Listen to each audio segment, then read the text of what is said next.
Hello, everyone, and welcome to the Dojo Live Recap Show. Today is Tuesday, July 5th, not a Monday because yesterday was a holiday, but we still want to recap all of the great shows that we had last week here on Dojo Live.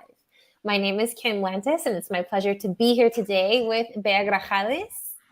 Hi Hey, Bea. everyone. How are you? Well, thank you, as well as David Corvola. Hi, guys. Hi. David, thank you Hi. for joining us again. David has turned into a Dojo Live super fan.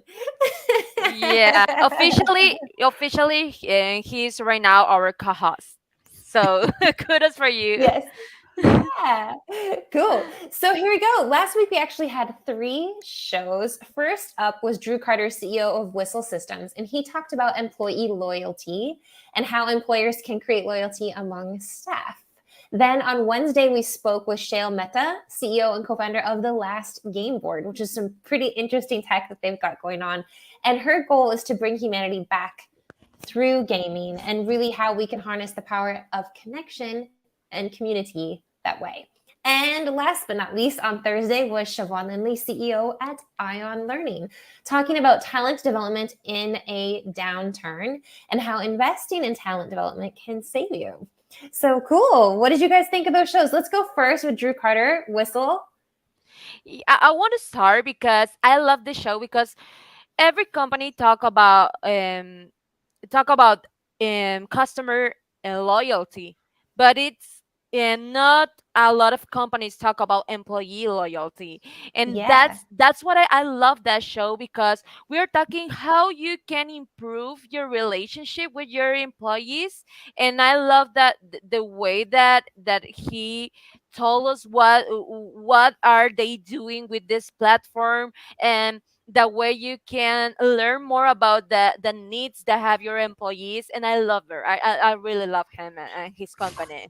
I loved it. I loved it too. I loved the conversation. I thought it was interesting. I think he made a point about on YouTube about how a lot of companies are focusing on customer loyalty. They work really, really hard to understand their customers, to personalize things for their customers. And on the flip side, and I think this directs is directly linked to Shavon's show at Ion Learning, right? Is if we're willing and able to put that same energy into our employees, it actually works very much to the company's Yeah. benefit. And they had the AI component, which I believe they referred to as Robin, which I thought was Yeah. really cute. A human name, but also a bird name to go along with whistle. And we whistle while we work, right, is the name or why they chose that.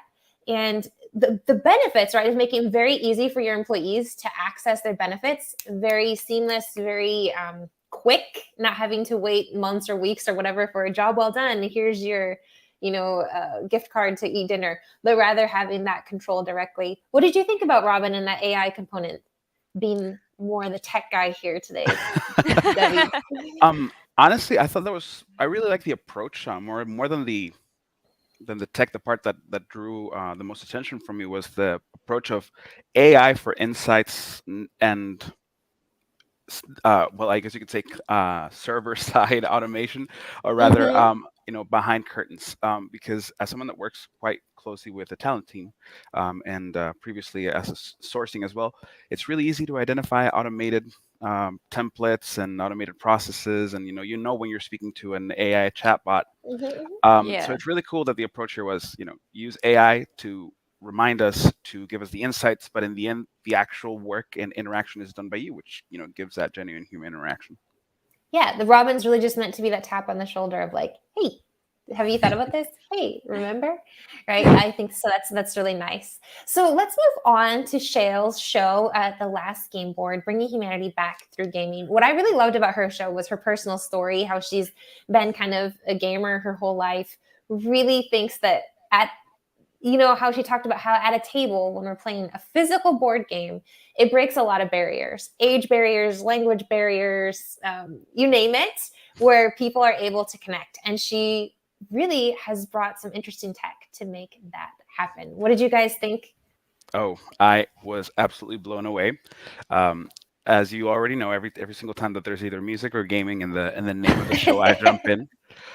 So I came in because I thought it was going to be about video games like last week, and then it turns out it was more board games and even a very very heavy focus, sorry, on Dungeons and Dragons, which I have been playing intensely for the past 5 years. Like we to this day we have a 5 year, actually throughout the 5 years we've been doing this long continuous story, my friends and I. So I was immediately drawn to it, and when I saw the actual product, I was like, this is every D&D player's dream. Just Yeah, so it's like automatically a create board and physical everything. game board. You can make your tokens. What I really liked about this too is that you can personalize the tokens. They make it free. You can 3D print whatever you want. The tokens actually don't have the tech.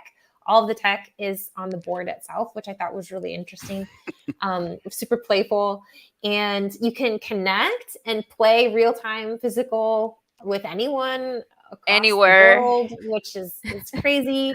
And they have a really big accessibility focus there at the Last Game Board as well, which you name it, right? Any physical, it could be color blindness, it could be, inability to use a hand or something, and really figuring out ways that they can make voice more integrated and whatever else. I thought that was also really, really fascinating. And certainly connection and community through gaming.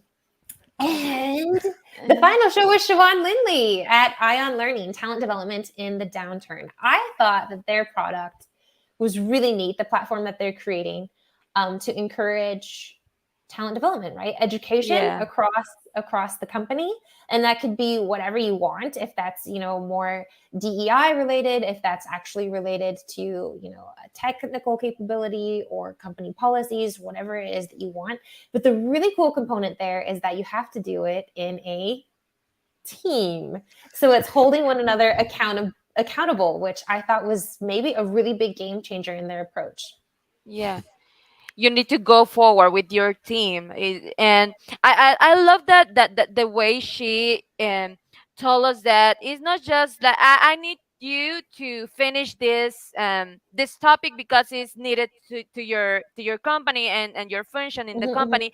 But I like the way that we are a team. We need to improve ourselves as a team.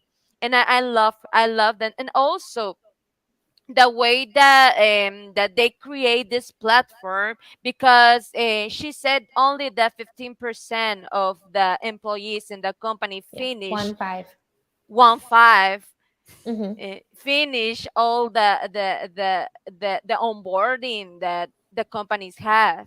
So I think that it's a way to improve that how can I say it, um the way that we have more capacitation for us and for Training. the Mm-hmm. training for the employees. Yeah, it was interesting. I think with Ion's approach, they saw increases from, I think, 15 to 95. I think Yeah, is what she said, an insane, just 80% increase. crazy. Insane. Crazy. And it's because you can't move on if your team doesn't move on. And then you have to kind of also go through and talk about what you learned together and process. And I thought it was also really neat that they have like a random way of creating those groups. So you have to get to know people and work together with people that you might not otherwise interact with on a regular basis, if at all. So like, I don't know, the accountants are working with the software developers who are also connecting with the maintenance crew. I don't know. I think it's really, really fascinating. I think her point there was there's not a lack of content isn't the problem. It's the lack of activating that content. And so this is a really unique way of doing that. So check that out, Ion Learning.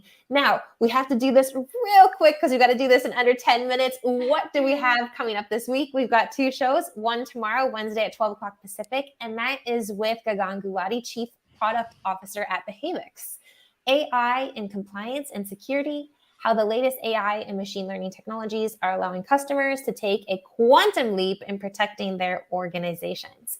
And then last show of the week will be on Thursday, 12 o'clock Pacific, and that is with Daniel Dewara. He is the founder and chief CTO of Pebblebee. And this is going to be really neat. It's also another physical tech product, resilience and the path to achieving the dream. When the unexpected happens, how do you find the courage, strength, and drive to persevere? So tech and a great personal story. Don't miss it this week, Dojo Live, 12 o'clock Pacific. Thank you, Bea. Thank you, David. See you Don't then. forget to follow us.